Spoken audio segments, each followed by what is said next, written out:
Building the Skyline, The Birth and Growth of Manhattan Skyscrapers. Catherine L. Schiester reviews a book by Jason Barr about the development of New York City.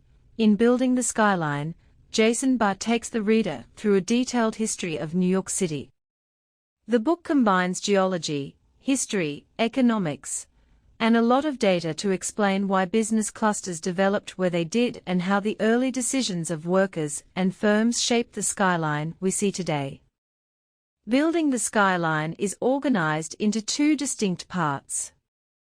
The first is primarily historical and addresses New York's settlement and growth from 1609 to 1900.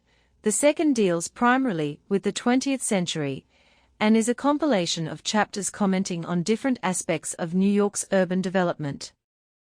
The tone and organization of the book changes somewhat between the first and second parts, as the latter chapters incorporate aspects of Barr's related research papers.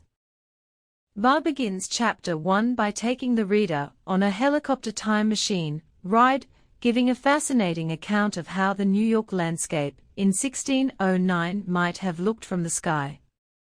He then moves on to a subterranean walking tour of the city, indicating the location of rock and water below the subsoil, before taking the reader back to the surface.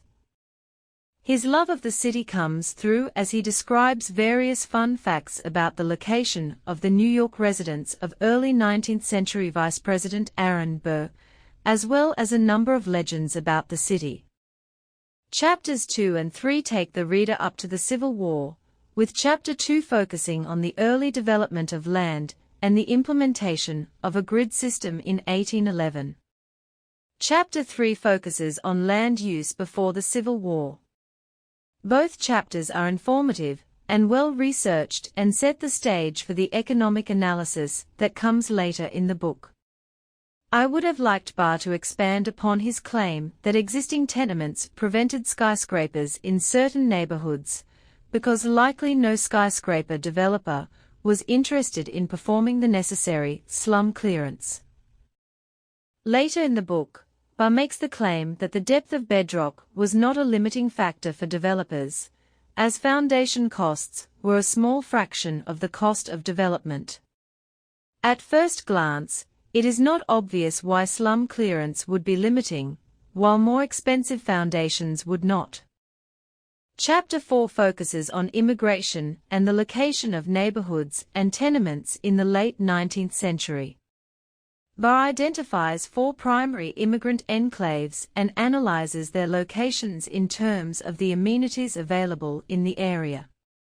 Most of these enclaves were located on the least valuable land, between the industries located on the waterfront and the wealthy neighborhoods bordering Central Park. Part 2 of the book begins with a discussion of the economics of skyscraper height. In Chapter 5, Barr distinguishes between engineering height, economic height, and developer height, where engineering height is the tallest building that can be safely made at a given time. Economic height is the height that is most efficient from society's point of view, and developer height is the actual height chosen by the developer, who is attempting to maximize return on investment. Chapter 5 also has an interesting discussion of the technological advances that led to the construction of skyscrapers. For example, the introduction of iron and steel skeletal frames made thick, load-bearing walls unnecessary, expanding the usable square footage of buildings, and increasing the use of windows and availability of natural light. Chapter 6 then presents data on building height throughout the 20th century and uses regression analysis to predict building construction. While less technical than the research paper on which the chapter is based, it is probably more technical than would be preferred by a general audience. Chapter 7 tackles the bedrock myth, the assumption that the absence of bedrock close to the surface between downtown and midtown New York is the reason for skyscrapers not being built between the two urban centers.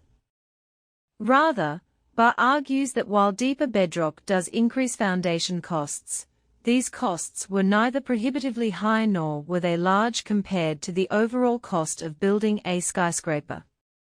What I enjoyed the most about this chapter was Barr's discussion of how foundations are actually built. He describes the use of caissoons, which enable workers to dig down for considerable distances, often below the water table, until they reach bedrock. Barr's thorough technological history discusses not only how caissoons work, but also the dangers involved. While this chapter references empirical research papers, it is a relatively easy read. Chapters 8 and 9 focus on the birth of Midtown and the building boom of the 1920s. Chapter 8 contains lengthy discussions of urban economic theory that may serve as a distraction to readers primarily interested in New York. However, they would be well suited for undergraduates learning about the economics of cities. In the next chapter, Barr considers two of the primary explanations for the building boom of the 1920s, the first being exuberance, and the second being financing. He uses data to assess the viability of these two explanations and finds that supply and demand factors explain much of the development of the 1920s.